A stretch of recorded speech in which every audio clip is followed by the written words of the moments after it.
بسم اللہ الرحمن الرحیم، السلام علیکم۔ آپ دیکھ رہے ہیں AR نیوز اور میں ہوں محمد ارسلان رزاق۔ خبر شامل کرتے ہیں پاک پتن سے۔ وفاقی پارلیمانی سیکریٹری مذہبی امور و بین المذاہب ہم آہنگی شنیلا رود کی پاک پتن آمد ورکرز کنونشن سے خطاب۔ تفصیلات کے مطابق مرکزی صدر انصاف منارٹی فورم وفاقی پارلیمانی سیکریٹری مذہبی امور و بین المذاہب ہم آہنگی شنیلا رود کی پاک پتن آمد کے موقع پر ملک محمد اشرف کنوینئر ٹائیگر فورس، غلام مسیح صابر رہنما PTI، سنبل صابر مسیح، ریاض اشر نیازی، میاں اظہر فرید وٹو، رخسانہ منظور بھٹی صدر خواتین ونگ، شمسہ سجاد نے ان کا استقبال کیا۔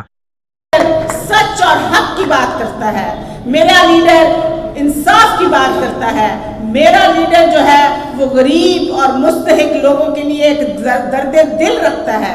تحریک انصاف کے ورکرز کنونشن سے وفاقی پارلیمانی سیکریٹری شنیلا روت نے خطاب کرتے ہوئے کہا کہ وزیر اعظم واحد لیڈر ہیں جو کسی سے ڈرتا نہیں ہے۔ عمران خان کو دن رات پاکستانی عوام کی فکر ہے۔ سابقہ حکومت نے لوٹ مار کے ذریعے سرکاری خزانے خالی کر کے بھاری قرض لیے، ان قرضوں کی وجہ سے مہنگائی اور چیزیں مہنگی ہوئی۔ اب وہ وقت دور نہیں جب پاکستان میں مہنگائی کا خاتمہ اور حکومت کے کیے گئے وعدے پورے ہوں گے۔